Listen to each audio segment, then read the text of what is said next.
నమస్తే, నేను మీ Mahender signature studio నుండి. ఒక భారతదేశం హిందూ పౌరుడిగా భారతదేశంలో ఉన్నటువంటి అనేక దివ్య గ్రంథాలన్నీ అన్వేషించడం ప్రారంభిస్తున్నప్పుడు ఖురాన్ని కూడా చదవడం ప్రారంభించాను. ఖురాన్ని చదువుతున్నప్పుడు కొన్ని విషయాలు భారతదేశానికి ఏదైనా ముంపు మళ్ళీ రాబోతుందేమో అని అనిపించే విధంగా అందులో ఉన్నటువంటి కొన్ని విషయాలు నాకు తెలిసింది. అవేంటంటే, భారతదేశము ఇంతకు ముందు ముక్కలు అయిపోయింది, మళ్ళీ అవుతుందేమో కాదు, ఖచ్చితంగా అవుతుంది. ఎందుకంటే భారతదేశం గతంలో కూడా ఒకటి కాదు 4-5 ముక్కలుగా విడిపోయింది. ఇప్పుడు మళ్ళీ అలాంటి ఒక థ్రెట్ భారతదేశానికి మళ్ళీ ముందు రానున్న రోజుల్లో ఉందేమో అని ఈ కొన్ని వర్సులు నేను చదువుతున్నప్పుడు దివ్య ఖురాన్లో నాకు అనిపించింది. అయితే నా యొక్క ప్రశ్న చాలా సూటిగా జమాత్ పెద్దలకి, ఆలింలకి, దావా సెంటర్లకి, అలాగే ముస్లిం మత పండితులకి, పెద్దలందరికీ, అంతేగాని ముస్లిం సోదరులకు మాత్రం కాదు. ఎందుకంటే ముస్లిం అమాయక సోదరులంతా కూడా నాకు కూడా అనేక మంది మిత్రులుగా ఉన్నారు. ఈ జమాత్ దావా సెంటర్లో జరుగుతున్న పనులు ఏంటి అనేది క్వశ్చన్ అయితే నేను చేయట్లేదు, కానీ నేను అడగబోయే క్వశ్చన్లకి సమాధానం చెప్పేటువంటి బాధ్యత మీ ముందు ఉంది. కాబట్టి ఖచ్చితంగా నేను అడగబోయే కొన్ని ప్రశ్నలకి మీరు సమాధానం చెప్తారని మనస్ఫూర్తిగా భావిస్తూ, భారతదేశంలో ఉండేటువంటి ఒక హిందూ పౌరుడిగా అడుగుతున్న ప్రశ్నలు.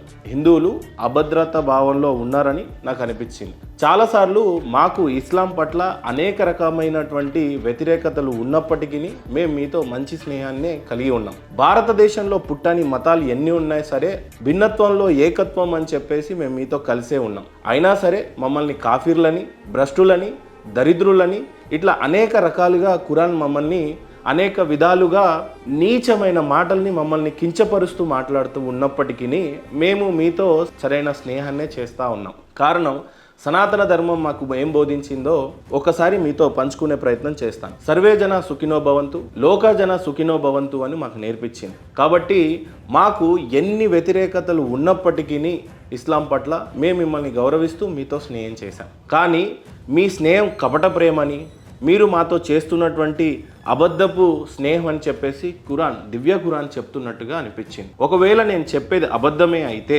ఖచ్చితంగా నేను అడగబోయే ప్రశ్నలకి సూటిగా మీరు సమాధానం చెప్పి, నాకు కలిగిన అపోహ తప్పు అని చెప్పి మీరు ప్రూవ్ చేయగలిగితే, లేదు ఇది మహేందర్ నువ్వు తెలుసుకున్నటువంటి విషయాలు అబద్ధం అని చెప్పి నిజమేంటో మీరు చెప్పేటువంటి బాధ్యత మీ పెద్దలందరి మీద ఉంది. కాబట్టి నా ప్రశ్నలు కొన్ని మీ ముందు ఉంచుతున్నాను. దివ్య ఖురాన్ని నేను కూడా దివ్య ఖురాన్గా భావిస్తూ ఉన్నాను.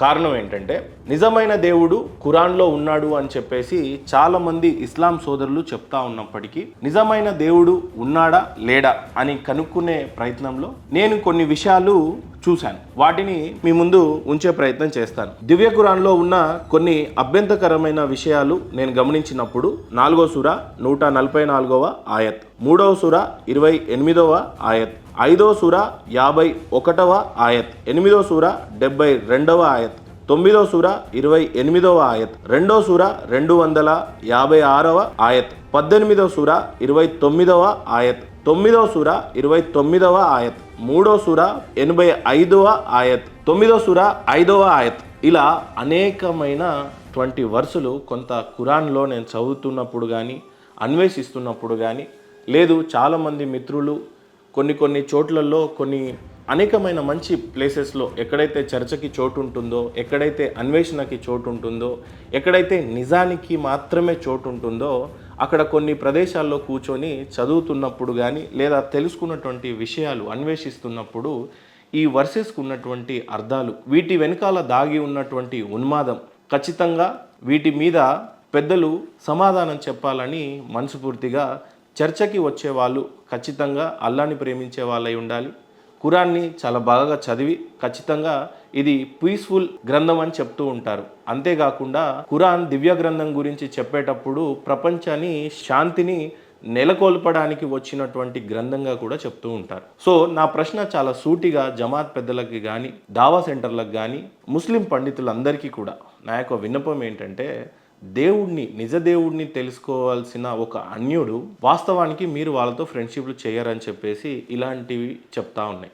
అంతేకాకుండా మీ ఇస్లాం మతాన్ని కొంత అధ్యయనం చేస్తే మీరు మమ్మల్ని కాఫిర్ అంటే ధర్మభ్రష్టులుగా, నజీస్ అంటే అపరిశుద్ధులుగా, చూస్తారని తెలిసింది. మీరు మాతో స్నేహం చేసినా అది కపటమైనదే కానీ హృదయపూర్వకమైనది కాదని కూడా మాకు తెలుసు. ఒకప్పుడు మీరు కూడా ఒక అమాయకపు హిందూ సోదరులే. మీరు మాత్రం ఏం చేస్తారు? ఈ గ్రంథం బోధించిన తర్వాత భారతదేశంలో ఉన్నటువంటి అనేక సోదరులంతా కూడా మా హిందూ పెద్దల నుంచి మీ తాతలు మా తాతలు ఒకటిగానే ఉండి ధర్మాన్ని తెలుసుకున్న తర్వాత ఇదే నిజ ధర్మం అని చెప్పి మీరు విడిపోయి ఉన్నారు మాతో. అయినా సరే మీతో ఏకీభవించకపోయినా చాలా విషయాలలో విభేదిస్తున్నప్పటికీ కూడా అమాయకు హిందూ సోదరులంతా కూడా మీతో చక్కటి స్నేహం చేస్తూ కలిసిపోయి స్నేహభావంతో ఉన్నారు. కానీ దివ్య ఖురాన్లో ఉన్నటువంటి చాలా వరుసలు ఏం చెప్తున్నాయంటే కపట ప్రేమని చూపించండి, మీకు బలం లేనప్పుడు కపటమైన ప్రేమని వాళ్ళ ముందు నటిస్తూ ఉండండి, నిజమైన ప్రేమని నిజమైన స్నేహాన్ని కాఫీర్లతో కనుక చేస్తే అల్లాకి విధేయులు కాదు శత్రువులుగా కూడా మీరు అవుతున్నారా అని సూటిగా ఖురాన్ మిమ్మల్ని హెచ్చరిస్తూ ఉంది. సో ఇలాంటి వర్సెసే ఇందాక నేను మీకు చదివి వినిపించింది. ఖురాన్ ప్రబోధిత మతోన్మాదం నెత్తికెక్కిన వారు బలపడిన సిరియా, ఇరాక్, ఈజిప్ట్, పాలిస్తీనియా, ఆఫ్ఘనిస్తాన్, లిబియా తదితర డజన్ల కొద్ది ముస్లిం దేశాలు శవాలు దిబ్బలుగా శ్మశాన వాటికలుగా మారిపోయాయి. కనుక అలాంటి మతోన్మాదం మన దేశంలోనూ తరచూ తలెత్తుతుంది.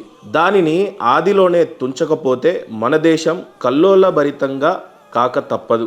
రాబోయే ఆ విపత్తు నుండి మన దేశాన్ని కాపాడాలనే సదుద్దేశంతోనే ఈ ప్రశ్నలు నేను అడుగుతున్నాను. ఖురాన్ని నమ్మిన తర్వాత అనేక దేశాలు Syria, Iraq, Iran, Afghanistan, Libya, పాలిస్తీనియా ఇలాంటి దేశాలన్నిటి జీడిపి సంగతులు కానీ లేదు మతాన్ని చాలా ఎక్కువగా నెత్తికెక్కించుకున్న తర్వాత ఆ దేశాలు ఈరోజు ఎలాంటి పరిస్థితుల్లో ఉన్నాయో చూశారు. అంతేకాకుండా అనేక రకాల యుద్ధాలు జరిగి శవాలు దిబ్బలుగా మారిపోయినాయి ఆ దేశం. అది చాలా వరకు అందులో ఉన్న దేశాలు మన నుండి విడిపోయినవే.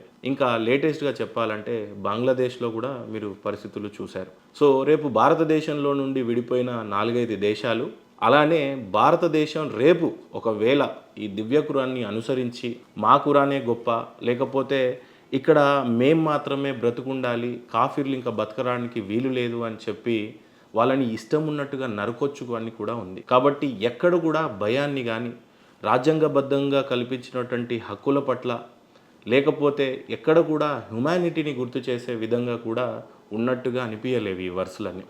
సో రేపు ఈ దేశం కూడా 2 ముక్కలుగా విడిపోయిన తర్వాత ఇక్కడ కూడా శవాల దిబ్బలుగా మారే రోజులు ఆసన్నం అవుతున్నట్టుగా కూడా అనిపిస్తూ ఉంది. అదే కాకుండా నాకు ప్రధానంగా ఇన్సెక్యూరిటీ అనిపించడానికి ప్రధాన కారణం ఏంటంటే భారతదేశంలో లేదా ఈ ప్రపంచం మొత్తంలో ఎక్కడైనా సరే ఖురాన్లో ఒక వర్స్ నాకేమని కనిపించింది అని అంటే మీ దగ్గర శక్తి లేనప్పుడు కపట ప్రేమను నటించండి, శక్తిని బలాన్ని పుంజుకున్న తర్వాత వాళ్ళ మీద యుద్ధాన్ని ప్రకటించండి అని చెప్పినటువంటి కొన్ని వర్సెస్ కూడా మీకు చూపించే ప్రయత్నం చేస్తాను. సో మన దేశం అలా శవాల దిబ్బలుగా మారకుండా ముందే నేను ఇస్తున్నటువంటి ఒక చిన్న విన్నపం ఏంటంటే ముస్లిం దావా సెంటర్లు, జమాతులు, ముస్లిం పండితులు, ఆలింలు అలాగే అనేకటువంటి బాధ్యత కలిగిన ముస్లిం మత పెద్దలు ఎవరైనా సరే మీ సెంటర్లలో మీరు ఏ రకమైనటువంటి బోధనలను బోధిస్తున్నారు? నిజంగా నాకు కలిగినటువంటి అనేక రకాలైన ప్రశ్నలే చాలామంది చాలా వీడియోల రూపంలో కూడా చేశారు, కానీ వాటి మీద ఎక్కడ కూడా చర్చ జరగలేదు. ఎవరికి వాళ్ళు వీడియో రిలీజ్ చేయటం, ఎవరికి వాళ్ళు నా మతం గొప్ప అంటే నా మతం గొప్ప అని చెప్పటం మాత్రమే సరిపోయింది. సరైన చర్చకి వేదికకి మాత్రమే పిలుస్తున్నా. అంతేగాని మతోన్మాదులు వాళ్ళకు నచ్చినటువంటి వీడియోలు చేసి ఇది కాదు ఇది అని దానికి ఏదో రంగు మూసి ఏదో మసిపూసి అనేకమైనటువంటి అమాయక ఇస్లాం సోదరులను, ముస్లిం సోదరులను, అదే రకంగా క్రిస్టియన్లని కానీ లేకపోతే హిందువులని కానీ మనుషులంతా ఒకటే అని చెప్పి నిజంగా మీ దివ్య ఖురాన్ చెప్పిందా? చెప్తే ఏ రకంగా దాన్ని మేము పాటించాలనే సంగతులు కూడా మీరు చెప్పాలి. అంతేకాకుండా నేను ఒక హిందువునే కావచ్చు, అయితే ఒక హిందూకి ఖురాన్తో ఏం పని అని మీరు అడిగితే నిజంగా నా యొక్క ఆత్మకు కానీ నేను ఒక మనిషి ఒక జీవిని మీ అల్లకు నేనంటే ఇష్టం లేదా? సంబంధం లేదు. నాలాంటి మనుషులు అనేక మంది కాఫీర్లు అని చెప్తా ఉన్నారు. ఈ కాఫీర్లు జీవితాంతం నరకంలో మునగాల్సిందేనా? నిజంగా ఖురాన్ పుట్టేటప్పటికి కాఫీర్లు అంటే ఎవరు మరి? అది మేమేనా, అన్యమతస్థులా, లేకపోతే ఇంకెవరైనానా? సో ఇలాంటి విషయాల మీద ఖచ్చితమైన చర్చ జరిగే విధంగా ఏదైతే దివ్య ఖురాన్ని ఇది జగమంతటికి ఉపయోగపడేటువంటి ఒక ఇంటెలెక్చువల్ పుస్తకం అంటారా, లేకపోతే ఖచ్చితమైన ధర్మాన్ని బోధించే పుస్తకం అంటారా? ఏ రకంగా దీన్ని మీరు భావిస్తున్నారో అదే రకంగా బోధించే ప్రయత్నం కానీ, అదే రకంగా చర్చించే ప్రయత్నం కానీ చేయడానికి మీరు సిద్ధంగా ఉంటే చర్చకి రండి. అంతేగాని మీకు మీరే ఈ వీడియోలు చేసుకొని దాని మీద ఏదో ట్రోల్స్ చేసుకోవడానికి మాత్రం ఏ రకంగా కూడా దీనికి తావులేదు. సో నేను అడిగినటువంటి కొన్ని ప్రశ్నలు మీ ముందు ఉంచే ప్రయత్నం చేస్తాను. ఖురాన్ 4వ సూర 144వ ఆయత్. అయితే ఈ రకంగా మనుషులతో స్నేహం చేయకూడదు, కాఫిర్లు అని చెప్పేసి అవమానకరంగా మాట్లాడే ఖురాన్లో నుండి వచ్చినటువంటి ఈ శబ్దాలు ఆటవిక కాలంలో నాటికి మాత్రమే ఈ ఖురాన్ ఆపాదించవచ్చా? లేదు, ఈరోజు మనం అంతా గ్లోబలైజ్డ్ అయి ఉన్నాం. అంటే ఒక దేశం ప్రధాని ఇంకో దేశం ప్రధానితో స్నేహం చేసే రోజులు ఇవి. సో గ్లోబలైజ్డ్గా ఈ ఖురాన్ని చూడవచ్చా? నిజంగా ఖురాన్ అవుట్డేటెడా, అప్డేటెడా? ఈ ఖురాన్ ఇప్పుడు ఖచ్చితంగా స్నేహమే చేయొద్దు అనిపించే విధంగా కొన్ని వరుసలు కనిపించాయి కాబట్టి వాటి పట్ల మీరు ఏ రకమైన సమాధానాలు చెప్తారు అని ఎదురు చూస్తూ ఉన్నాను నేను. దాని మీద ఖచ్చితమైన చర్చ, నిజంగా మంచిని కోరి మంచిని శాంతిని నెలకొల్పాలి, ఈ ప్రపంచం మొత్తం కూడా మానవులంతా ఒకటే అని చెప్పగలిగేటువంటి ఈ గ్రంథం ఉంటుందని నేను భావిస్తూ ఉన్నా. చర్చకు వచ్చే వాళ్ళు కూడా ఇలాంటి శాంతినే కోరుకొని ప్రపంచంలో ఉన్న మానవులంతా ఒకటై నిజదేవుడు ఎవరు అని అన్వేషించడానికి చోటు ఉంటుంది, అన్వేషకులకి ప్రశ్నించే వాళ్ళకి చోటు ఉంటుందని భావిస్తూ చర్చకు వస్తారని ఆహ్వానిస్తూ నేను ఇందాక చెప్పినటువంటి కొన్ని సూరాలు, కొన్ని ఆయతులు ఇప్పుడు మీ ముందు ఉంచబోతున్నా. ఖురాన్ 4వ సూర 144వ ఆయతులో ఏ రకంగా చెప్తుంది అని అంటే, ఓ విశ్వసించిన వారలారా, అంటే ఓ ముస్లింలారా, విశ్వాసులను వదిలి అవిశ్వాసులను మిత్రులుగా చేసుకోకండి. విశ్వాసులను వదిలి అవిశ్వాసులను మిత్రులుగా చేసుకోకండి. అంటే విశ్వాసులు అంటే ఎవరు? ఇప్పుడు ఓన్లీ ఇస్లాం మాత్రమే, ఓన్లీ ముస్లింలు మాత్రమే విశ్వాసులు.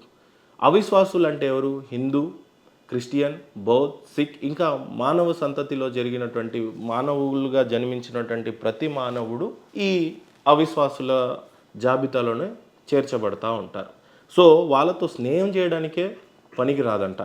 ఒకవేళ చేసినట్లయితే ఏమిటి, మీకు వ్యతిరేకంగా మీరే అల్లాకి స్పష్టమైన ఆధారం సమకూర్చదలుచుకున్నారా అన్నట్టు చెప్తా ఉంది. అంటే అల్లానే మిమ్మల్ని డైరెక్ట్గా వాన్ చేస్తున్నట్టుగా కనపడతా ఉంది. అలానే 3వ సూర 28వ ఆయత్, విశ్వాసులు తమ తోటి విశ్వాసులను వదిలి అవిశ్వాసులను స్నేహితులుగా చేసుకోరాదు.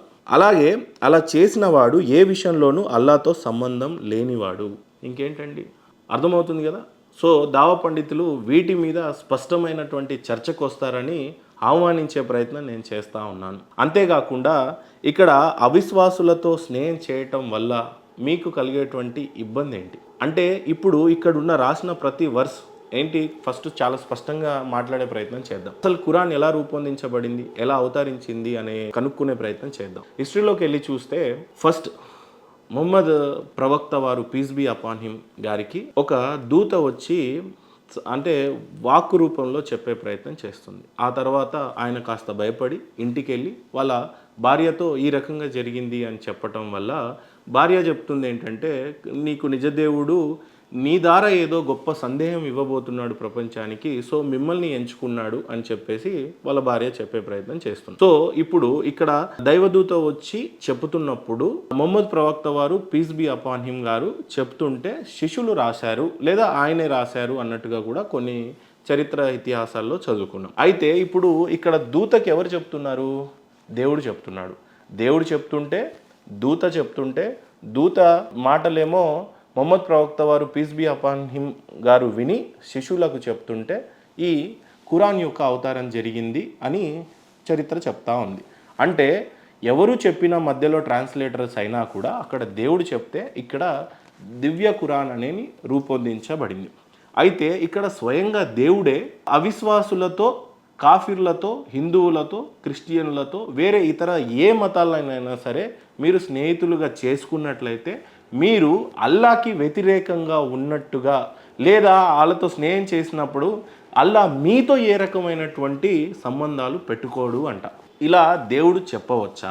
సో ముస్లిం మత పెద్దలకు మాత్రమే, ముస్లిం సోదరులకు కానీ లేదా మా మిత్రులకు కానీ ఇలాంటి ఈ ప్రశ్నలు ఆపాదించటం కానీ మిమ్మల్ని అడగటం కానీ జరగట్లేదు. ఎందుకంటే బాధ్యత కలిగినటువంటి పెద్దలు వాళ్ళే ఖురాన్ని బాగా చదివి దావా సెంటర్లు, ఎందుకంటే మత మార్పిడి చాలా అత్యధిక వేగంగా నడిపించాలని కోరుకునేది దావా సెంటర్లు. సో మత మార్పిడికి ఇస్లాం సోదరుడు ఎప్పుడు కూడా మార్పిడి చేయాలి, నా యొక్క దేశం ఏర్పడాలి, ముస్లిం మాత్రమే ఒక చోటు ఉండాలని ఏ రోజు ఎక్కువ ఖురాన్ని దగ్గర కానీ ముస్లిం సోదరులు ఈ రకమైనటువంటి భావజాలాలు ఉండటం నేను చూడలేదు. చిన్న చిన్న పల్లెటూళ్ళల్లో ముస్లిం సోదరులు మేము కలిసిమెలిసే ఉన్నాము, మాకు వాళ్ళకి ఏ రకమైనటువంటి వ్యతిరేక భావనలు అయితే లేవు. కానీ ఎక్కడైతే ఖురాన్ని చాలా ఎక్కువగా చదివి దాన్ని అర్థం చేసుకున్నవాడు మాతో సరిగ్గా కలవడు అన్నట్టుగా కూడా కనిపించింది, వినిపించింది, మీరు చూస్తూ ఉన్నారు. తర్వాత ఖురాన్ 5వ సూర 51వ ఆయత్, ఇదైతే ఇంకా చాలా చాలా ఇన్సెక్యూరిటీగా కనిపించింది ఈ వర్స్ నేను చదువుతున్నప్పుడు. ఓ విశ్వసించిన వారులారా, యూదులను క్రైస్తవులను స్నేహితులుగా చేసుకోకండి. అంటే ఖురాన్ పుట్టకన్నా ముందే కొంపదీసి క్రైస్తవులు యూదులు ఉన్నారన్న దీని అర్థం బహుశా. అప్పుడు ఖురాన్ చివరిది ఎలా అవుతుంది? అంతేకాకుండా యూదు అంటే మా మతమే ఫస్ట్, ఆదాము హవ్వ సంతతి పెరిగినప్పటి నుంచే మాకు మత గ్రంథం అనేది పుట్టింది, మాకు దేవుడు అప్పటి నుంచే బోధనలు స్టార్ట్ చేశాడు. సో 1,24,000 ప్రవక్తలు వచ్చి బోధించింది ఏమన్నా ఉంది అని అంటే బహుశా ఇదేనేమో. యూదులను క్రైస్తవులను స్నేహితులుగా చేసుకోకండి అని చాలా స్పష్టంగా రాస్తుంది ఇక్కడ. వారు ఒకరికి ఒకరు స్నేహితులు, మీరు ఎవరైనా సరే వారితో చెలిమి చేస్తే అతడు కూడా వారిలో ఒక్కడిగానే భావించబడతాడు. నిశ్చయంగా దుర్మార్గులకు అల్లా సన్మార్గం చూపడు. అంటే ఇక్కడ క్రైస్తవ సోదరులతో కానీ యూదులతో కానీ ఫ్రెండ్షిప్ చేసినట్లయితే వాళ్ళను నిశ్చయంగా దుర్మార్గులకు అల్లా సన్మార్గం చూపడంట. వాళ్ళతో స్నేహం చేసినంత మాత్రాన వీడు కూడా దుర్మార్గుడే అయిపోయాడు. సో వాళ్ళని అల్లా సన్మార్గంలో నడిపించాడు అని చెప్పి అల్లా స్వయంగానే దైవదూతకి చెప్తే మొహమ్మద్ ప్రవక్త వారు భాష రూపంలో విని శబ్ద రూపంలో విని శిష్యులకు చెప్పి రాసినటువంటి దైవ ఖురాన్ ఇది. సో స్నేహితులు చేయరాదు, యూదులతో కానీ క్రైస్తవులతో కానీ స్నేహంకే దారి కానీ చోటు కానీ ఎక్కడ కూడా కల్పించినట్టుగా కనిపించలేదు. ప్రశ్నకి ఏమాత్రం చోటున్నా, చర్చకి ఖచ్చితంగా మనస్ఫూర్తిగా దేవుణ్ణి ప్రేమించిన బిడ్డలుగా మీరు ఉండుంటే ఖచ్చితంగా ఇది ఉన్మాదానికే సూచిస్తుంది తప్పితే కానీ ఏ రకంగా కూడా మంచిని బోధించినట్టుగా కనిపించలేదు. నాకు అనిపించింది మాత్రమే చెప్తున్నాను, ఆపాదించటం కాదు. కానీ అన్వేషణకి చోటు ఇస్తున్నాం కాబట్టి చర్చ చాలా స్పష్టంగా, చాలా అర్థమయ్యే విధంగా, భారతదేశంలోనే కాదు ప్రపంచవ్యాప్తంగా అర్థమయ్యే విధమైన భాష మీ దగ్గర ఉంటే ఖచ్చితంగా చర్చ కూడా అర్థమయ్యే విధంగానే జరుగుతుందని భావిస్తూ ఉన్నాను. సో ఖచ్చితంగా పెద్దలకి ఆహ్వానం పలుకుతూ ఉన్నాను వీటి మీద చెప్పడానికి, చర్చించడానికి. అదేవిధంగా రెండో ప్రశ్న 8వ సూర 72వ ఆయత్, రెండో ప్రశ్న చాలా స్పష్టంగా దేశాలు విడిపోవడానికి కారణమై ఉండొచ్చు, అప్పుడు దాకా పుట్టి తల్లిదండ్రులతో ఉన్న సంబంధాలను తెంచుకునే విధంగా కనపడతా ఉంది. అంటే అప్పటిదాకా ఉన్న బాంధవ్య జీవితాలు, భార్య పిల్లలు, ఇక భార్య పిల్లలను ఉంచుకుంటారా వదిలేసుకుంటాడా అనేది కూడా ఈ ఆయత్ నేను చదివిన తర్వాత మీరే చెప్పాలి. ఎందుకంటే అప్పటిదాకా ఇంటి పేరు ఉంటుంది, అప్పటిదాకా తల్లిదండ్రులతో బాగానే ఉంటుంది, కానీ వాళ్ళు విగ్రహారాధనలో ఇంకేదేంట్లోనో ఉంటారు. ఈయనొక్కడే నిజ దేవుణ్ణి తెలుసుకున్న తర్వాత వలసపోవాల్సినటువంటి పద్ధతిని ఇక్కడ సూచిస్తూ ఉంటుంది. దాని గురించి తెలుసుకుందాం. ఎవరు విశ్వసించి వలసపోయారో, అల్లా మార్గంలో తమ ధన ప్రాణాల ద్వారా పోరాడారో వారికి ఆశ్రయం ఇచ్చి సాయపడినంత వరకు వారంతా ఒకరికొకరు మిత్రులు. ఎవరినైతే అల్లాహ్ని నమ్మిన తర్వాత వాళ్ళ ధనంని ప్రాణాన్ని అన్నీ వదులుకున్న తర్వాత వస్తే వారు వీరికి మిత్రులతో సమానం, లేదంటే అల్లాహ్కి బాగా ఇష్టమైనటువంటి వారుగా కనపడతా ఉంటారు. మరెవరు విశ్వసించినప్పటికీ తమ ఇల్లు వాకిల్ని విడిచి వలసపోలేదో వారు వలసపోయి మీ వద్దకు రానంత వరకు వారితో మీకు ఎలాంటి స్నేహబంధం లేదు. అంటే నమ్మిన తర్వాత కూడా వారు అల్లా మార్గంలో రానంత వరకు, వాళ్ళ ప్రాపర్టీస్, ఇల్లు, గోత్రం, పేరు, ఇంటి పేరు ఇవన్నీ వదిలేసి రానంత వరకు వారు ఎట్టి పరిస్థితుల్లోనూ అల్లాకు కానీ లేదు ఇస్లాం సోదరులకు స్నేహం చేయడానికి కూడా సరిపోయే పరిస్థితిగా కనపడటం లేదు. పాకిస్తాన్ ఏర్పడడానికి కూడా ఈ వరుస కొంత ప్రలోభ పెడుతున్నట్టుగా కనపడతా ఉంది. అలాగే అన్ని దేశాలు కూడా ఈ రకంగానే కనపడతా ఉన్నాయి. అప్పటిదాకా హిందూ, ముస్లిం, క్రిస్టియన్, సిక్, బౌద్ధ్ అని చెప్పి అందరితో కలిసి ఉన్న ఈ సోదరుడు నిజమైన దేవుడిని తెలుసుకున్న తర్వాత పేరు మార్చుకోవాలి, ఊరు మార్చుకోవాలి, ఉన్న ఆస్తుని, ధనాన్ని, తల్లిదండ్రులను వదిలేసి తను ఎక్కడైతే ఇస్లాం సోదరులు ఉన్నారో వాళ్ళతో కలిసిపోయి వాళ్ళతోనే ఉండే విధంగా సూచించే ప్రయత్నం చేస్తుంది. ఇంక ఇక్కడ స్నేహం కానీ, పరై మతాలతో కానీ పరాయి ఇంటి పక్కోడు నిజంగా వాడు హిందువు అయినా సరే వాడితో స్నేహం చేయడానికి ఒప్పుకునే విధంగా కూడా ఈ వరుస లేదు. అయితే ఉదాహరణకి చాలామంది కూడా వరుసవాదులుగా లేదా వాళ్ళకు వాళ్ళే ఒక బస్తీలుగా తయారు చేసుకొని ఉండే విధంగా కొంత ఈ యొక్క సూరా ఆయత్ ప్రలోభ పెట్టే విధంగా కూడా కనపడుతున్నట్టుగా అనిపించింది. అలాగే 9వ సూరా 28వ ఆయత్, ఓ విశ్వాసులారా, ముష్రికులు అశుద్ధులు. అసలు దేవుడు అందరిని సృష్టించిన తర్వాత ముష్రికులను అశుద్ధులుగా అనడం ఏంటి? కాఫిర్లను భ్రష్టులుగా అనటం ఏంటి? దుర్మార్గులుగా అనటం ఏంటి? అంటే అల్లాకి హిందువులు ఇష్టం లేదా హిందువులను ఆయన సృష్టించలేదా?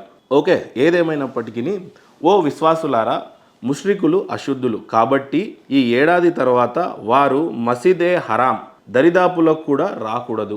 ఒకవేళ మీకు దారిద్ర్యం భయం ఉంటే అల్లా గనుక తలిస్తే తన కృపతో మిమ్మల్ని సంపన్నులుగా చేస్తాడు. అల్లా అన్ని తెలిసినవాడు, వివేకవంతుడు. అంటే ఈ యొక్క వరుసలకు నాకు అర్థమైనటువంటి విషయం ఏంటంటే, ముష్రికులను మసీదు దరిదాపులకు కూడా రానియకండి అని చెప్పారు. అంటే అన్యమతులు వాళ్ళు రానప్పుడు, మతం మారినప్పుడు, ఈ మౌలాలకు కానీ లేక దావా సెంటర్లో చేస్తున్నటువంటి మత పెద్దలకి ఇన్కమ్ సోర్స్ లేనప్పుడు మీరు దారిద్రులు అవుతారేమో, మీ దగ్గర డబ్బులు లేనప్పుడు. అంటే ఇక్కడ ఈ వర్స్ ప్రకారంగా పొద్దున్న లేస్తే మత మార్పిడియే చేయమని అర్థమా? లేదు, మత మార్పిడి చేయకపోతే మీకు ఇన్కమ్ రాదని అర్థమా? ఇన్కమ్ రాకపోతే మీకు దారిద్రం వస్తుంది కాబట్టి దరిద్రంలో మీరు ఎలా బతకాలో అని చెప్పి టెన్షన్ పడుతున్నారు కాబట్టి అల్లా అన్నీ తెలిసిన వాడే ఉన్నాడు. సో ఆయన తలుచుకుంటే మీ దరిద్రం ఎంతసేపు అని చెప్పే విధంగా కనపడుతూ ఉంది. ఫస్ట్ వాళ్ళతో ఫ్రెండ్షిప్ చేయొద్దు, వాళ్ళని దరిదాపుల్లో కూడా రానియొద్దు. వాళ్ళు రాకపోతే మీకు దరిద్రం పట్టుకుంటుంది, నీకు ఇన్కమ్ సోర్స్ లేదు, వీళ్ళతో కలిసి ఏ రకమైన బిజినెస్ చేసే క్రమం కనపడదు కాబట్టి దానివల్ల కూడా దరిద్రం వచ్చే విధంగా కనపడతా ఉంది. అలాంటి దరిద్రానికి మీరు భయపడకండి, అల్లా అన్నీ తెలిసిన వాడే ఉన్నాడు, వివేకవంతుడు అని చెప్పేటువంటి వర్స్ ఇక్కడ క్లియర్గా కనపడతా ఉంది. అంటే ఎంత అభద్రత భావం దేవుడికే కనపడుతుందో చూడండి. ఖురాన్ 2వ సూర 256వ ఆయత్, ధర్మం విషయంలో బలవంతం ఏమీ లేదు. ఇందాక మీకు చెప్పాను కదండి, ఇక్కడ బలం ఉన్నప్పుడు కపట ప్రేమని నటించండి, బలం ఉన్నప్పుడు యుద్ధాన్ని ప్రకటించండి అని చెప్పేటువంటి ఇది కనపడుతుంది. ఇక్కడే భారతదేశం కూడా ఒక పెద్ద థ్రెట్లో ఉన్నట్టుగా కనిపించేటువంటి విషయం ఇది. కారణం ఏంటంటే, ఇది నేను చదివిన తర్వాత మీకే అర్థమవుతుంది. ధర్మం విషయంలో బలవంతం ఏమీ లేదు అంటే ఖురాన్ విషయంలో కానీ ఇస్లాం పుచ్చుకునే విషయంలో ఏ రకమైనటువంటి బలవంతం లేదు. 18వ సూర 29వ ఆయత్, సత్యబద్ధమైన ఈ ఖురాన్ మీ ప్రభు తరపున నుంచి వచ్చింది, అంటే స్వయాన దేవుడి దగ్గర నుంచి వచ్చింది కనుక ఇష్టం ఉన్నవారు దీన్ని విశ్వసించవచ్చు, ఇష్టం లేని వారు దీన్ని తిరస్కరించవచ్చు అని ప్రకటిస్తుంది. అంటే మీకు ఇష్టం ఉంటే స్వీకరించండి ఇస్లాంని, ఇష్టం లేకపోతే తిరస్కరించండి అని చాలా స్పష్టంగా రాసి ఉంది ఇక్కడ. 9వ సూర 29వ ఆయత్ స్పష్టంగా ఏం చెప్తుందంటే, అల్లాను అంతిమ దినాన్ని విశ్వసించని, అల్లా మరియు ఆయన ప్రవక్త నిషేధించిన వస్తువులను నిషిద్ధంగా భావించని, సత్యధర్మాన్ని అవలంబించని గ్రంథవాహులతో వారు పరాభావం పాలై తమ స్వహస్తాలతో జిజియా చెల్లించినంత వరకు యుద్ధం చేయండి. నాకు తెలిసి ఆ కాలంలో రాజులు, సుల్తాన్లు, అంతెందుకు మహమ్మదీయులు భారతదేశం మీదకి ఎన్నిసార్లు దండయాత్రకు వచ్చారో మనందరికీ తెలిసిందే. అక్బర్ గారు, బాబర్ గారు, గజనీ గారు, గోరీ గారు చాలా మందిరాలను కూల్చేశారు. అలాగే దాని మీద మసీదులను నిర్మించారు. ఇది భారతదేశం యొక్క చరిత్ర. సో ఆ రోజుల్లో ఏ కాలం ఏ నాటికి ఆ కాలమాన పరిస్థితులను ఇతిహాసాలను చదువుకున్నాం. అలాగే ఈ రోజులలో అల్లాని అంతిమ దినాన్ని విశ్వసించని వారిని, అలాగే స్వహస్తాలతో జిజి అంటే ట్యాక్సులు కట్టేవాళ్ళు కదా, మొన్న రీసెంట్గా నిజాం హయాంలో కూడా జరిగింది ఇదే. కాఫీర్లను నరికి చంపినటువంటి వైనం చూసాము. అది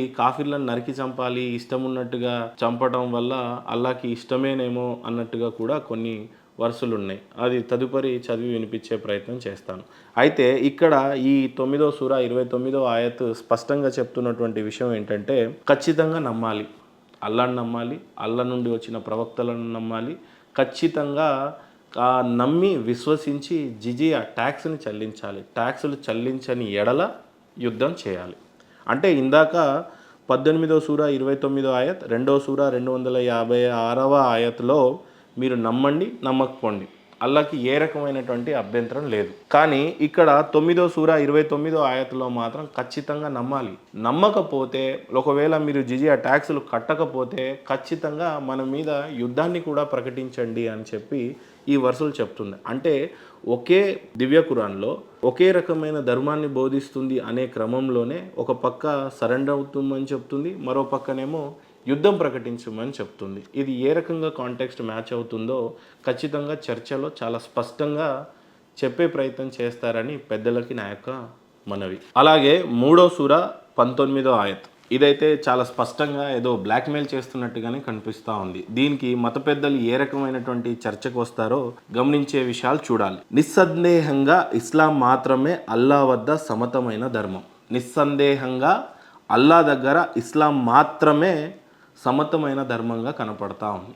అయితే భారతదేశము ఎంతో ఇతిహాసం కలిగినటువంటి ధర్మభూమి, కర్మభూమి, పుణ్యపురుషులు పుట్టినటువంటి వాళ్ళ లిస్ట్ చెప్తే ఇంకా సరిపోదు. వీరా శివాజీ కానీ, అబ్దుల్ కలాం గారు కానీ, అంబేద్కర్ గారు కానీ, లేకపోతే ఇలా చెప్పుకుంటూ పోతే సర్దార్ వల్లభాయ్ పటేల్, గాంధీని పట్టుకొని ఇలా ఏ రకంగా దేవుళ్ళ విషయాల్లో దేవుడే కాదు అని చెప్పి బోధిస్తూ ఉంటారు. మా భారతదేశంలో పుట్టని మతమైనా సరే, భారతదేశంలో భిన్నత్వంలో ఏకత్వం అని, సెక్యులర్ అని ఎన్నో రకాలైనటువంటి విషయాలను ఆపాదించి భాయ్ భాయ్, హిందూ ముస్లిం భాయ్ భాయ్ అని చెప్తూ మా యొక్క గ్రంథాలని అవమానిస్తూ, అంటే ఇక్కడ ఉన్నటువంటి ఇస్లాం మాత్రమే అల్లా వద్ద సమతమైన ధర్మం అయినప్పుడు హిందుత్వం పరిస్థితి ఏంటి? మమ్మల్ని కాఫీర్లు అన్నారు, మమ్మల్ని నరకానికి వెళ్తారు, అపరిశుద్ధులు అని చెప్పారు. అయితే ఇస్లాంలో పుట్టించిండు దేవుడు మిమ్మల్ని. అయితే భారతదేశంలో 1000 సంవత్సరాల క్రితం మీరు కూడా చాలామంది అనేకులు హిందూ సోదరులే, మా తాతలు మీ తాతలు అన్నదమ్ములే. మీరు పుట్టింది పెరిగింది ఒక భారతదేశంలో గొప్ప మహోన్నతమైన వ్యక్తి.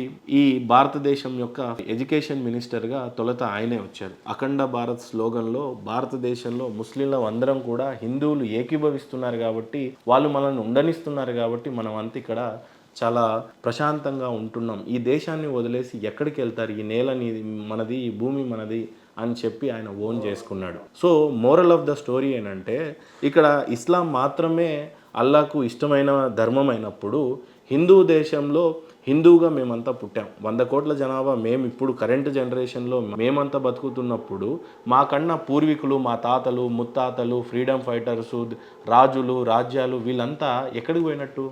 నరకానికి పోయినట్టు. మరి నరకానికి పోయే విధంగా సృష్టించింది ఎవరు? నిజంగా మీ ఖురాన్ ప్రకారంగా అల్లా. మరి అల్లా సృష్టించి అల్లానే మమ్మల్ని నరకానికి పంపిస్తూ ఉంటే ఇక్కడ ఎవరు ఆలోచన లేకుండా చేసే ప్రక్రియ కనపడతా ఉంది. సో ఆలోచన ఉండేవారైతే ఈ రకంగా ఉండదు అనేది నా భావన. సో దీని మీద ఖచ్చితంగా చాలా పెద్ద ఎత్తున చర్చ జరగాలి. కారణం ఏంటంటే, ఓన్లీ అల్లా వద్ద ఇస్లాం మాత్రమే సమతమైన ధర్మం అయినప్పుడు అల్లాకి ఇక్కడ హిందుత్వం పరిస్థితి ఏంటి? ఇక్కడున్న ఇతిహాసాల పరిస్థితి ఏంటి? రామాయణం, మహాభారతం, మా పుణ్యపురుషుల పరిస్థితి ఏంటి? మా దేవుళ్ళ పరిస్థితి ఏంటి? సో ఇవన్నీ గమనించకుండానే రాశారా అనే విషయం మీద చర్చ చాలా బలంగా జరగాలని ఆశిస్తున్నాను. అంతేకాకుండా ఖురాన్ 3వ సూర 85వ ఆయతలో ఎవరైనా ఇస్లాంని కాకుండా మరో ధర్మాన్ని స్వీకరిస్తే అతని ధర్మాన్ని స్వీకరింపబడదు. ఇస్లాంని కాకుండా వేరే ఏ ధర్మాన్నైనా సరే స్వీకరింపబడదు అని అన్నప్పుడు స్ట్రైట్గా నరకానికే. అలాంటప్పుడు ఎవరు దాని బాధ్యత తీసుకుంటారు? సృష్టికర్త అయిన దేవుడు తీసుకుంటాడా దీని మీద బాధ్యత? లేదు. ఈ ఖురాన్ని బోధిస్తున్నటువంటి మత పెద్దలు ఈ బాధ్యత తీసుకుంటారా? నరకానికి పోకుండా స్వర్గానికి పోయే విధంగా ఏ రకమైనటువంటి దారి చూపించగలదు ఈ దివ్య ఖురాన్ అనేది ఖచ్చితమైన చర్చ జరగాలని ఆశిస్తున్నా. అలాంటి వ్యక్తి పరలోకంలో నష్టపోయిన వారితో చేరిపోతాడంట. అంతే సింపుల్. ఎంత మంచోడైనా సరే, ఎన్ని పుణ్యకార్యక్రమాలు చేసినా సరే, ఎంత పరిశుద్ధుడైనా సరే, కానీ ఆయన అపరిశుద్ధులతో చేరిపోతాడంట. నరకానికే దారి కనపడతా ఉంది. అయితే ఇస్లాం మాత్రమే అల్లా దేవునికి అంత ఇష్టమైనది అయితే మేమంతా ఏమైపోవాలి అనే దాని మీద స్పష్టమైన చర్చ చేయాలని ఆశిస్తున్నా. మీ యొక్క లెక్క ప్రకారంగా మానవులంతా అల్లా సృష్టించాడు, ఆ రోజు ఆది మానవుడైన ఆదం సంతతి అని చెప్తున్నప్పుడు మేమంతా ఎవరి సంతతి అని మీరు క్లెయిమ్ చేస్తారు? మేమంతా నరకానికి వెళ్తుంటే దీని యొక్క బాధ్యతను మీరు ఏ రకంగా వహిస్తారు? సో ఇప్పటిదాకా ఒక లెక్క, ఇక్కడ నుండి ఒక లెక్కలాగా ఉంది. ఏందనంటే, ఈ యొక్క వర్సెస్ మీద చాలా స్పష్టంగా దావా సెంటర్ల పెద్దలు, జమాతుల యొక్క పెద్దలు, ఆలింలు, ముఫ్తిర్లు మీరు చాలా స్పష్టంగా ముస్లిం పండితులు పెద్దలందరికీ నా యొక్క విన్నపం ఏంటంటే, కొంపదీసి ఈ వర్సెస్ వల్ల, ఈ లిఖితాల వల్ల, ఈ యొక్క మాటల వల్ల అప్పట్లో రాజ్యాలు నరికి చంపేశారేమో. మహమ్మద్ గోరిని, ఔరంగజేబుని ఈ రోజు కూడా భారతదేశ శకంలో ఒక దరిద్రమైనటువంటి శకం అది. కారణం ఏంటంటే మనుషుల్ని మనుషులుగానే చూడలేదు. మనిషి ఇస్లాంని స్వీకరించకుండా ఏ మతంలో ఉన్నా సరే నరికి చంపమని, ఆలయాలను కూల్చేయమని, సంపదను నాశనం చేసేయమని, తగలబెట్టేసేయమని చెప్పే విధంగా వాళ్ళని ఉసికొల్పిన విధంగా కనపడతా ఉంది. ఒకవేళ అలా కాదు, నువ్వు అనుకున్నటువంటిది ఇది కాదు అని అంటే ఖచ్చితమైన చర్చ ప్రశాంతంగా అందరికి అర్థమయ్యే విధంగా. ఇక్కడ మహేందర్ అనేవాడు జస్ట్ ప్రాణి మాత్రమే. ఒక ప్రాణం పెద్ద విషయం కాదేమో. ఎందుకంటే ఇంతమంది హిందూ సోదరులు ఇస్లాం స్వీకరించినప్పుడు ఇంతమంది వేరే అన్య మతస్థులు అందరూ కూడా కోట్లాది జనాలు ఒక్కొక్క తరం అలా అంతరించిపోతూ ఉంది. అలాంటి సందర్భంలో అప్పుడు రాజులు ఇదే చదువుకున్నారు, ఇప్పుడున్న ఇంటెలెక్చువల్స్ ఇదే చదువుకుంటున్నారు, నాలాంటి అమాయకపు హిందువు కూడా ఇదే చదువుతున్నాడు. సో దీనివల్ల ఏం నేర్చుకోమని చెప్తారు మీరు చెప్పండి. 9వ సూర 5వ ఆయతలో, మరి నిషిద్ధ మాసాలు గడిచిపోగానే ముష్కిరులను ఎక్కడ కనపడితే అక్కడే చంపేయండి, వారిని నిర్బంధించండి, వారిని మాటు వేసి ప్రతి మాటు వద్ద వారికొకరు పొంచి కూర్చోండి.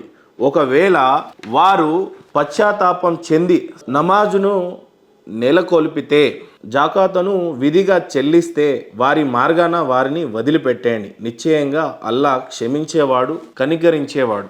ఏంటండి ఈ వరుసలకు ఉన్నటువంటి అర్థం? మత పెద్దలు మరి నిషిద్ధ మాసంలో గడిచిపోగానే ముష్కిరులను ఎక్కడ కనపడితే అక్కడే చంపమని, వారిని నిర్బంధించమని, వారిని మాటు వేసి ఎక్కడ పడితే అక్కడ వాళ్ళని నరికేయండి అని చెప్పే ప్రయత్నం చేస్తుంది ఈ వర్షం. అయితే ముష్కిరులు అనగా ఏంటి? నిషిద్ధ మాసములో అంటే ఇది నేను అడిగిన ముస్లిం పెద్దల్ని నేను ఈ వర్సెస్ని అడిగే మీతో చెప్తా ఉన్నా. నిషిద్ధ మాసంలో ముష్కిరులు ఒక నిర్దిష్టమైన ప్రదేశంలో వారు ఉన్నప్పుడు వాళ్ళని కొంత సమయం లేదా సరైన సమయం చూసి వేసేయమని చెప్తుంది సార్, అంతే.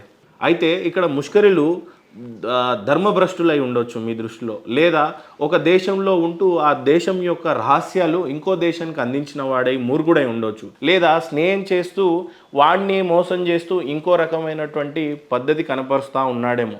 అలాంటి వాళ్ళని ముష్కిరులు అన్నారు అని ఆ మత పెద్దవాళ్ళు చెప్పారు.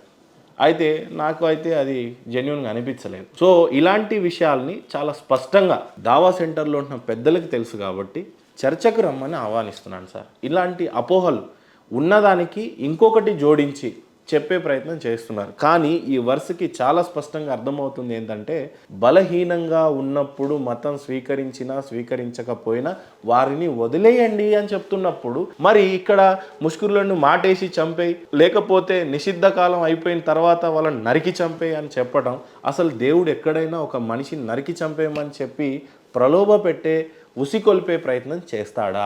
ఎలాంటి నిషిద్ధ మాసంలోనైనా ఎలాంటి నిర్దిష్టమైన ప్రదేశంలోనైనా జరిగి ఉండొచ్చును గాక, కానీ మనిషిని నరికి చంపేయమని దేవుడు అనవచ్చా? పైగా దీన్ని శాంతి మతం అని చెప్తారు మీరు. ముష్రికులు అని అంటే ఏంటి? బహుదైవ ఆరాధనలు చేస్తూ ఉంటారు, లేదా విగ్రహారాధనలు చేస్తూ ఉంటారు వాళ్ళు. అంటే చాలా స్పష్టంగా ముష్కరులు హిందువులు చెట్లని పుట్లని దైవాలుగా చేసుకొని ఆరాధిస్తూ ఉంటారు. అలాంటి వాటిని నరికి చంపమని చెప్పేటువంటి ఈ ద్వంద్వ వైఖరిని మీరు ఏ రకంగా సమర్థించుకుంటారో చెప్పండి. మతం మారినా మారకపోయినా ఆయనకు అల్లాకి ఏ రకమైనటువంటి సందేహం కానీ అభ్యంతకరం కానీ లేదు.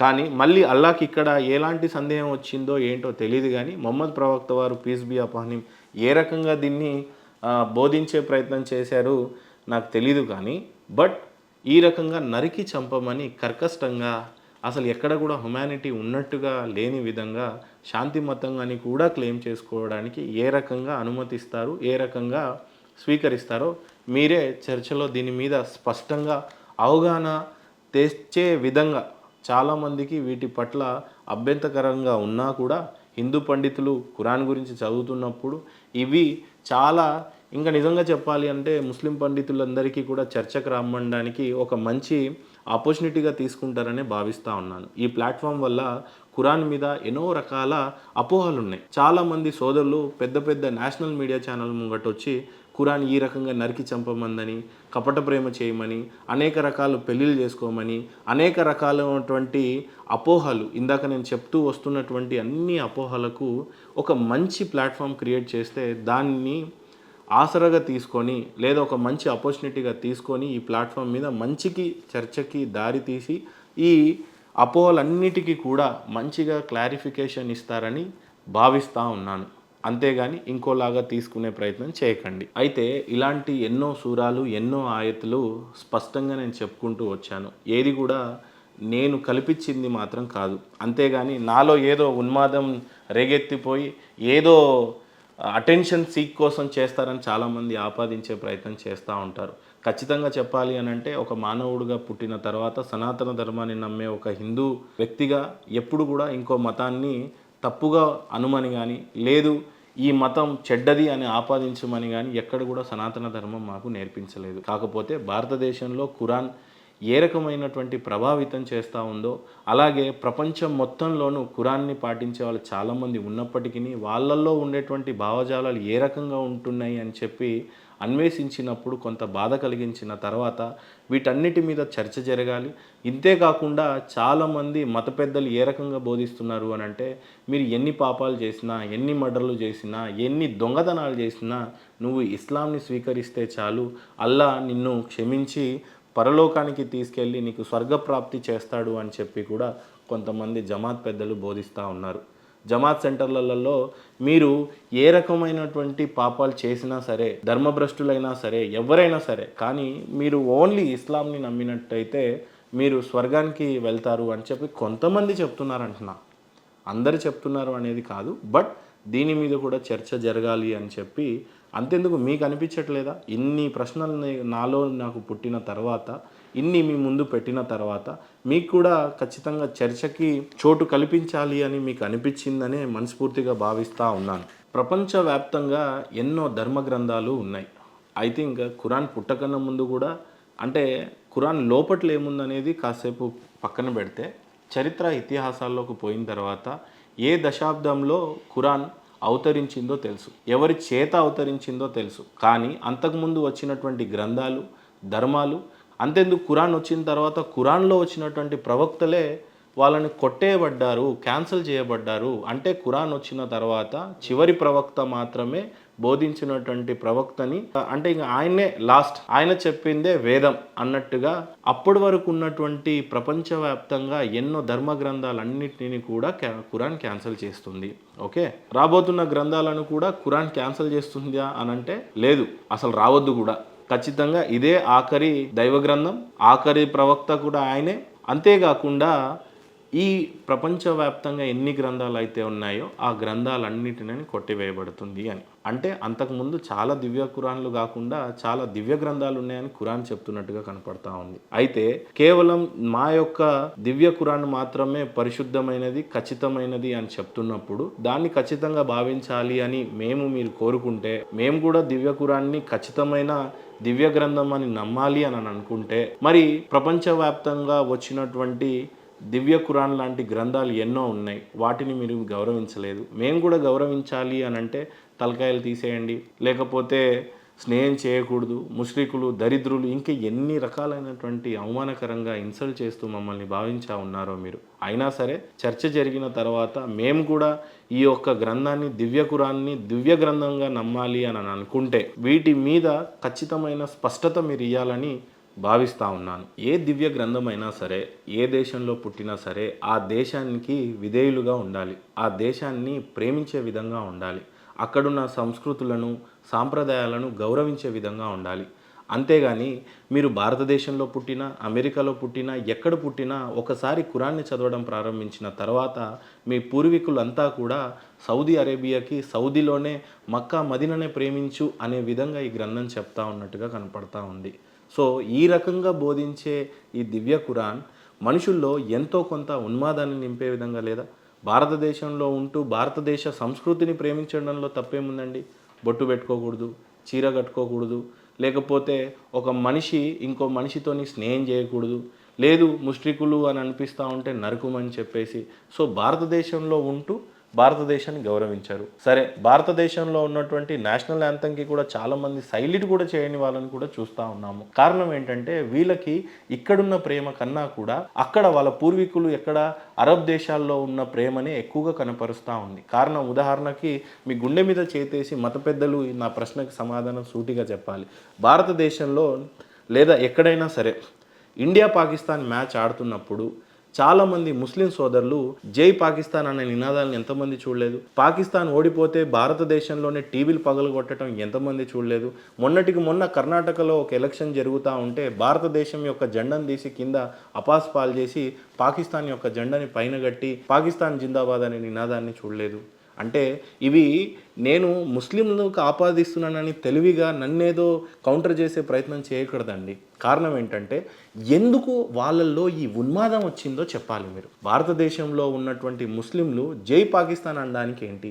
ఈ నేల మీద పుట్టి వాళ్ళ తల్లిదండ్రులు, తాతలు, ముత్తాతలు ఇక్కడ రక్త తర్పణం జరిగింది. ఈ భూమి మీద ఎన్నో రక్తాన్ని చిందించిన వాళ్ళు ఈ నేలని ప్రేమించకుండా అసలు ఎప్పుడు చూడని పాకిస్తాన్ యొక్క గడ్డని ప్రేమించే విధంగా ఎందుకు ఎందుకు ఎందుకు ఎందుకు కారణం ఏంటి? అసలు ఈ యొక్క భూమిని ప్రేమించకుండా అసలు ఎక్కడ పుట్టామో ఎక్కడ ఈ నేల మీద చావాలి అని కోరుకునే ప్రతి సోదరుడు అక్కడ పోయి నేనేదో ఇక్కడ పుట్టిన సంతతిని కాదు, నేను నాన్ లోకల్ ఫీలింగ్ అనేది ఎందుకు వచ్చింది ఆయనకి? కారణం మీరే ఖచ్చితంగా అర్థం చేసుకున్నారని అనుకుంటున్నా. సో మనుషులందరిలో కూడా ఒక శాంతిని నెలకొల్పాలి అని అంటే ఒక అద్భుతమైన చర్చ జరగాలని మనస్ఫూర్తిగా ఆహ్వానిస్తూ ఉన్నా మిమ్మల్ని. కొంతమంది ఇస్లాం సోదరులు హిందువులతో స్నేహం చేయకపోవడానికి ప్రధాన కారణం ఏంటంటే గైర్ ఖోమ్ అని చెప్పేసి కొంతమంది నా ఫ్రెండ్స్ చెప్తూ ఉంటారు.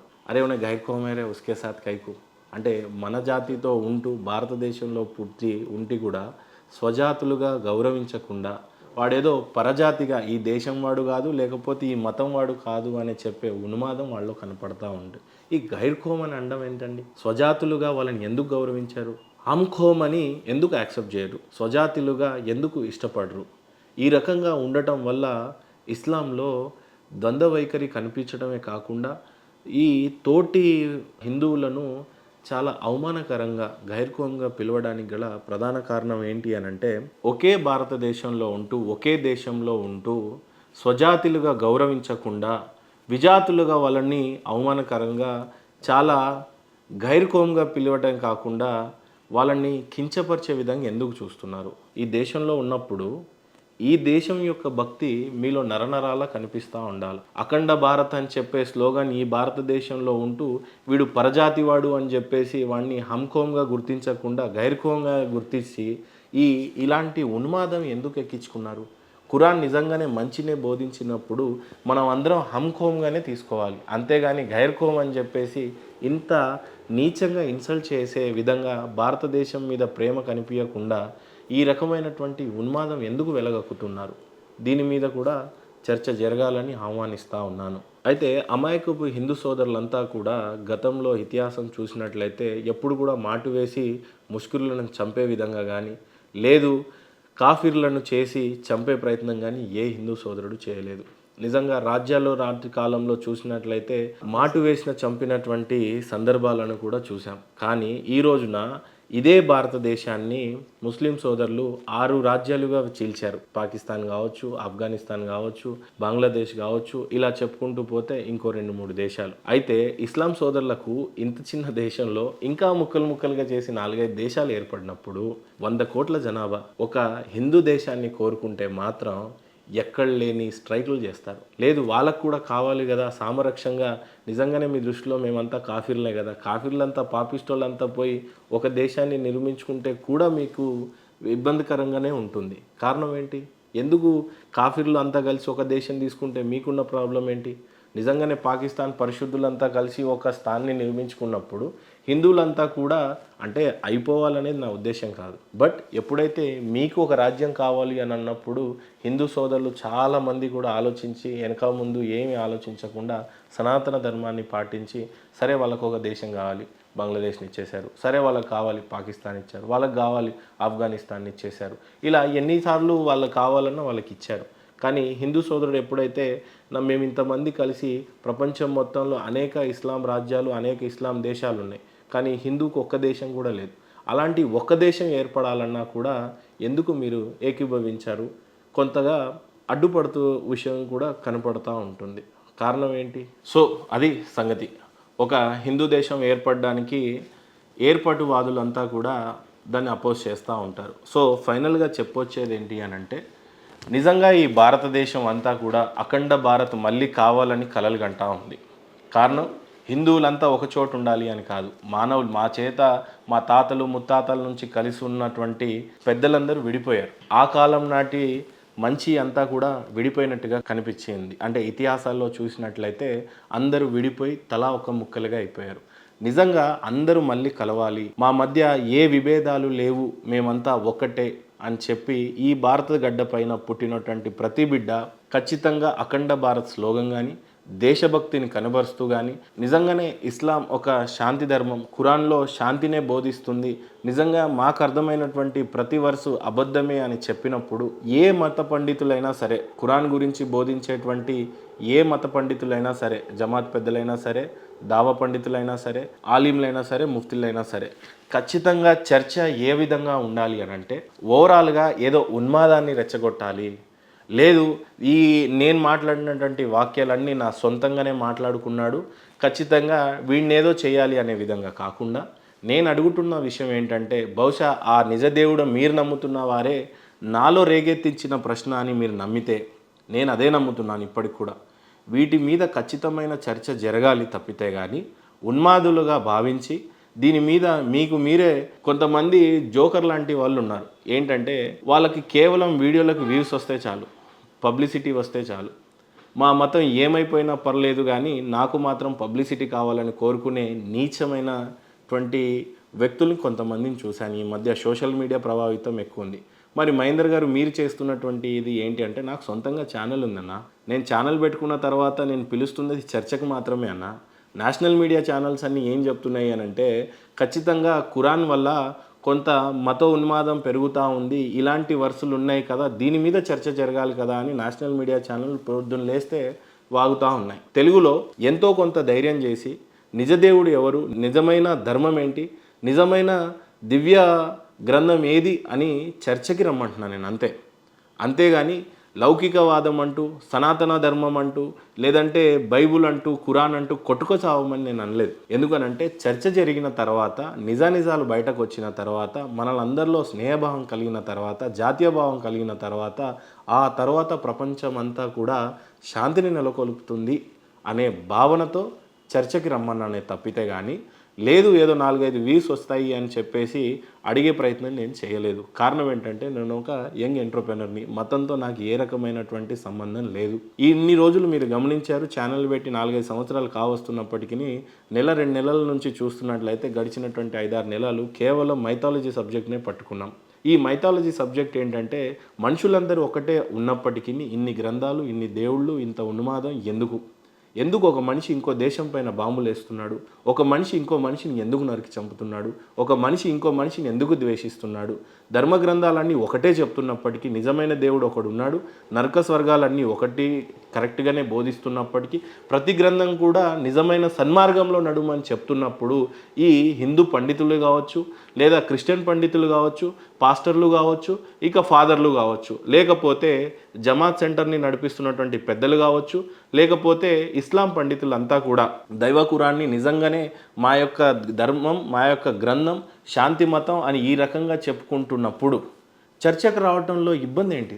నేను ఖచ్చితంగా చెప్పబోయేటువంటి విషయాలు చాలా స్పష్టంగా గమనిస్తున్నట్లయితే మీరంతా కూడా, మనుషులంతా ఒకటే అయినప్పుడు ఎందుకు నరుక్కొని చంపుతున్నాం, విద్వేషాలు ఎందుకు ఉన్నాయి, ఎందుకు మనం ఒకరినొకరిని ద్వేషించుకుంటున్నాం, ఎందుకు మనం నా దేవుడు గొప్ప అంటే నా దేవుడు గొప్ప, ఇప్పుడు ఖురాన్ని నమ్మకపోతే నరకానికి పోతాము అని చెప్తున్నాడు, అల్లాని నమ్మకపోతే నరకానికి పోతామని చెప్తున్నాడు, బైబుల్ని నమ్మకపోతే నరకానికి పోతామని చెప్తున్నాడు, నా దేవుడే గొప్ప, నా దేవుడే గొప్ప అంటున్నాడు. ఎక్కడైనా మీ దేవుడే గొప్ప అని చెప్పుకున్నాడా? అల్లా నేను గొప్పవాడిని, నేను ఒక్కడనే దేవుణ్ణి, మిగతా వాళ్ళంతా సైతాన్లు అని చెప్పాడా? లేదు.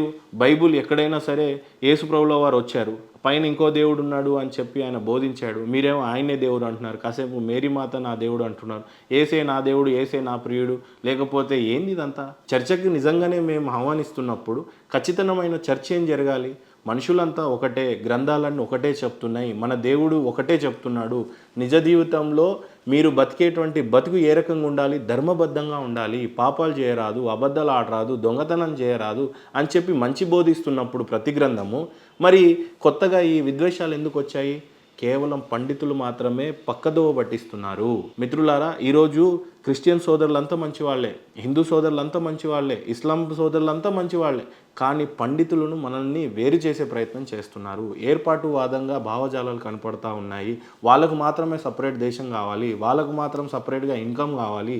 ఈ రకంగా వీళ్ళల్లో ఉన్న మత ఉన్మాదము మానవులు అంతా కలవకుండా మనల్ని అందరినీ డిఫరెంట్గా విభజించి మనల్ని దొంగలని, లేకపోతే అన్యులని, లేకపోతే వీళ్ళు మాత్రమే స్వర్గంకి వెళ్తారు, వీళ్ళు అయ్యా జాగిరి, మరి స్వర్గంలో వీళ్ళంతా రాసుకొని వచ్చారు. దొంగ బాడకవులారా, ఏమన్నా బుద్ధి జ్ఞానం ఉందారా? ఏ రకంగా మీరు బోధిస్తారు? ఈ రకంగా మంచిని బోధించండి అని చెప్పేసి అన్ని ధర్మగ్రంథాలు చెప్తా ఉంటే ఏ రకంగా మీరు మాది మాత్రమే అని చెప్పి ఉన్మాదంలోకి వస్తారు చెప్పండి? ఒకడేమో 10% ఇవ్వకపోతే నరకం పోతాడని చెప్తాడు, ఒకడేమో దేవుడిని నమ్మకపోతే మా దేవుడిని నమ్మకపోతే అంటాడు. మీ అయ్యా జాగిరారా? మీ దేవుడు మీకు ఏమైనా రాసిచ్చాడరా? ఏం రాసిచ్చాడు చెప్పండి? ఈ రకమైన చర్చలు జరగనప్పుడు మీలో ఉన్మాదం రేకెత్తించకపోతే ఇంకేం రేకెత్తిస్తాయి? ప్రపంచం అంతా కూడా మొన్న కరోనా వచ్చి సర్వనాశనం అయిపోయినప్పుడు ఏ దేవుడు వచ్చి మిమ్మల్ని కాపాడాడు? ఏ డాక్టర్ వచ్చి మిమ్మల్ని కాపాడాడు? ఆ ఒక్క వ్యాక్సిన్ రాకపోయి ఉంటే మీ బతుకులు ఏమయ్యాయి? ఇప్పుడు పట్టుకుంటే క్యాన్సర్ పోతుంది, పట్టుకుంటే ఎయిడ్స్ పోతుంది, ఈ బొంద పోతుంది. ఏడికి వెళ్ళిపోతుంది చెప్పండి? అసలు మీలో నిజాయితీ అనేది ఉందా? కాస్తంత నిజాయితీ, దేవుడికి నిజంగా మీరు భయపడితే మనుషులంతా ఒకటి, వీళ్ళల్లో సామరస్యాన్ని మనం నెలకొల్పుదాం, వీళ్ళందరినీ మేలుకొల్పి నిజమైన దేవుడు ఎవరో చూపించే విధంగా ఉండే విధమైనటువంటి ఏ గ్రంథమైనా సరే చర్చకు స్పష్టంగా రండి. అది పాస్టర్లైనా ఎవరైనా సరే. కాకపోతే మనుషుల్ని విడదీసి మీ ఇన్కమ్ కోసం, మీ పబ్లిసిటీ స్టంట్స్ కోసం ఏదో నేనే 100 సంవత్సరాలు కాకుండా 2000 సంవత్సరాలు బ్రతకడానికి వచ్చినా అని చెప్పి ఏదో అగ్రిమెంట్ రాసుకొని దేవుడి దగ్గర నుంచి వచ్చే విధంతా దొంగ వైఖరిని చూపించకుండా నిజమైన స్పష్టత, మానవుల పట్ల ప్రేమ, మీ యొక్క గ్రంథాల పట్ల మీకున్నటువంటి ఖచ్చితమైన ప్రేమని కావచ్చు, లేకపోతే ఆ కాన్ఫిడెంట్ మీలో ఉంటే చర్చకి స్పష్టంగా రండి. లేదా ఇప్పుడు నేను చెప్పినటువంటి ఏ వర్స్ అయినా సరే కేవలం ఖురాన్ గురించే చెప్పాను అని కాదు, బట్ ఇంకా ఫ్యూచర్లో అనేకమైనటువంటి గ్రంథాల మీద చర్చ జరగాలి కాబట్టి నేను ప్రస్తుతానికి ఇవే అడిగాను. అంతేకాకుండా మీకు హింట్ ఇచ్చే ప్రయత్నం చేస్తాను. బైబిల్లో కూడా మత్తయి సువార్త 10:5వ వచనం 6వ వచనం చదవండి. అంతేకాకుండా మత్తయి సువార్త 15వ వచనం 24వ వచనం కూడా చదవండి. అలా చెప్పుకుంటూ పోతే ఏదో మతాన్ని, విద్వేషాలను రెచ్చగొడుతున్నా అన్నట్టుగా కనపడతానేమో నేను, కానీ విషయం అది కాదు. చర్చ మంచి కోసం జరగాలి, భారతదేశం ఉన్నతమైన స్థానంలోకి వెళ్ళాలి. అంతేకాకుండా ప్రపంచంలో ఆకలి చావు లేకుండా, ఒక మనిషిని పట్ల ఇంకో మనిషికి ద్వేషం లేకుండా మనమంతా ఒకటే అని చాటి చెప్పేవాడు ఎవరైనా సరే ప్రేమతో నేను ఆహ్వానిస్తూ ఉన్నా చర్చకి. దయచేసి వచ్చి మనుషులంతా ఒకటే అని బోధించి మన గ్రంథాల్లో ఏవైతే మంచి ఉందో అది పక్కన పెట్టేసి కొన్ని మాత్రమే మీకు సంపాదించడానికి వీలుగా ఉండి విడదీయడానికి వీలుగా ఉండేటువంటి వచనాలను పట్టుకొని మనుషులను ఇంకా దారిద్ర్యం వైపు నడిపించకండి. కరోనా చాలా నేర్పించింది. ఖచ్చితంగా ఇంకా ముందు విపత్తుకరమైన విషయాలలో మనిషికి సహాయపడతాడు. అంతిమంగా మనమంతా చేరాల్సింది ఒక దేవుడి దగ్గరికే కాబట్టి నిజంగా ఆయన దగ్గరికి చేర్చాలనుకునే వాళ్ళు స్పష్టమైన చర్చకి రండి, ఉన్మాదంతో కాదు. Thank you so much. జై హింద్, జై భారత్.